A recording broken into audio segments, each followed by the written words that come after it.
Good morning, Niels. Thank you for making yourself available for this very informal and friendly interview.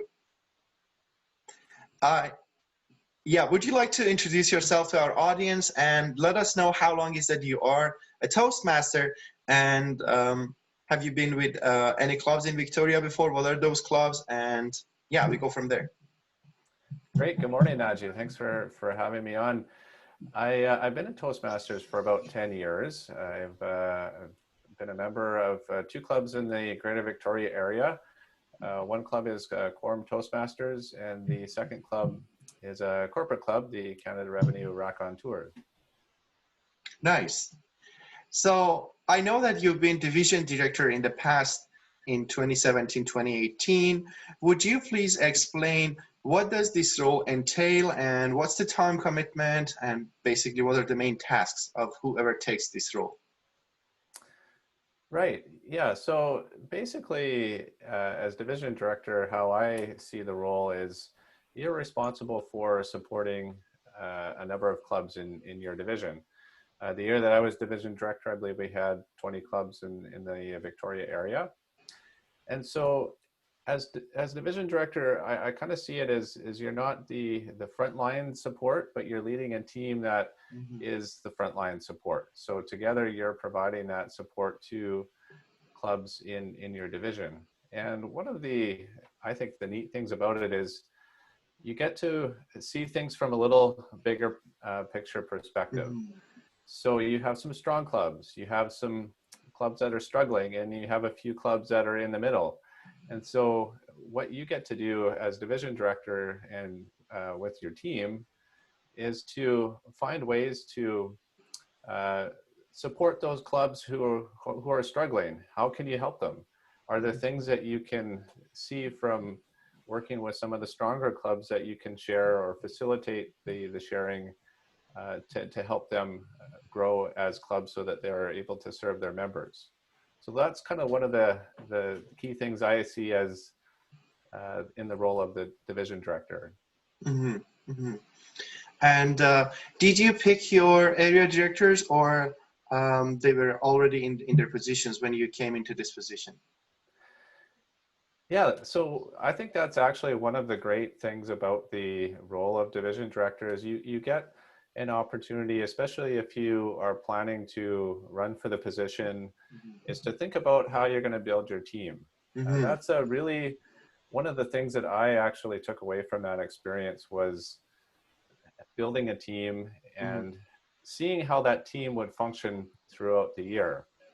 So I had, to answer your question, I had a mix. I had a couple of people that had put their names forward, and then I recruited a few people as well that I thought I would work well with, and they would be good fits within the team.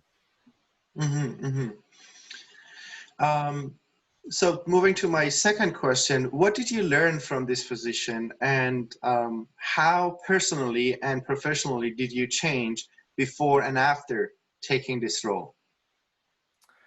So I learned a lot in my year as division director. So, but to summarize, maybe a couple of key things that I took away from it. The first one is the opportunity to try some things out in a leadership position. Like anything in Toastmasters, it's a safe place. And that's no different than when you're an area director, a division director, even a district on the district trio team. So for me, I had a team of 4 area directors. I had an assistant. And so we worked very closely together throughout the year.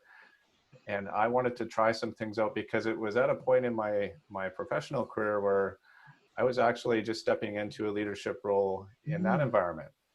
And that's a little bit different than in Toastmasters because, you're performing your job, which you're being paid to do. And in Toastmasters, of course, it's not that way. So there's some direct linkages there that I was able to try some things out leading a team. And it really helped me because in my professional career, I was taking on a role which I hadn't done before. And so it gave me some confidence that I could apply those skills and succeed in my workplace. So that was probably the biggest benefit that I gained from my time as division director. I agree. And most of the time we hear that from Toastmasters, that what we learn in Toastmasters are transferable skills that we can transfer them to the real environment, real situation, real careers. But if you mess up in Toastmasters, no one fires you and there's no serious consequences because it's the place of learning and we are supportive of each other. So if you stand up for giving a table topics, no one gives you a hard time if you cannot deliver a good table topics. But if you are an interview and you're asked a question, you cannot deliver the good answer, you may lose that job because of the bad table topics that you give an interview.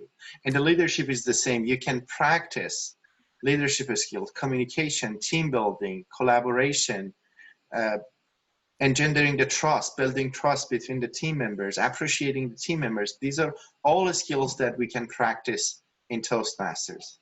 Well, Yeah, that's great. you're absolutely right, Naji, with that. And I would say too that the thing that you learn from taking on any role like a division director position is you learn a lot about yourself. You learn how you respond to different challenges that come up, because just like anything in the real world, we have things that are unforeseen, and you need to read those situations and react. And so but you have the support, you have a network, and if you're smart and proactive about building a good team, finding key people that will work well, and to give yourself some diversity within your group, you're going to be set up for success for sure. Absolutely. What about the time commitment of this role? Minimum, moderate, and maximum per week. What would you suggest? Well, it kind of depends. It depends upon what you're working on. I know that in the time period that I was division director, of course, our landscape was a bit different. We had a lot of things that we did in person. We did very little of this, communicating online. So some of it was, built around some of the peak times where we were planning a large training event, for instance. Whereas now that maybe a bit less daunting, because we have the ability to do online training now. So for me, the time commitment was, I would say probably, 2 to 4 hours a week on average. It would, maybe I put more time in at those key points. But for me, it was checking in with my team and being available to, respond to various inquiries, or just help plan things and keep that going with my team, because I wanted to have my my area directors being able to support their clubs and not have to be as focused on some of the administrative responsibilities. I wanted to kind of handle those and free up my team to really work with the clubs in their areas. So that that was something that I focused on kind of behind the scenes to, like I said, hopefully set up my team for success. Wonderful. Well, thank you so much, Nils. That was a great conversation, and thank you so much for making yourself available for this friendly interview. I'm sure that the audience will appreciate this video, and with your permission, I'm going to share with the people that I'm approaching, and I see the capacity and talent that they can bring into Toastmasters and nurture and flourish that talent and take it to the next level in the leadership. Thank you so much. If you have any final words or want to say goodbye to our audience, go ahead. Well, my final words would be just step up to the challenge. You don't know what you're going to learn until you take on a challenge, and it's worth it. I certainly got a lot out of my experience, and I highly recommend it. So take the challenge. Thanks, Naji. Thank you. And as you said, what you put in, you get out. That's Absolutely. it. Yeah. Well, thank you so much, Neil. Have a great day. You're welcome. Thank you. Bye-bye. Bye.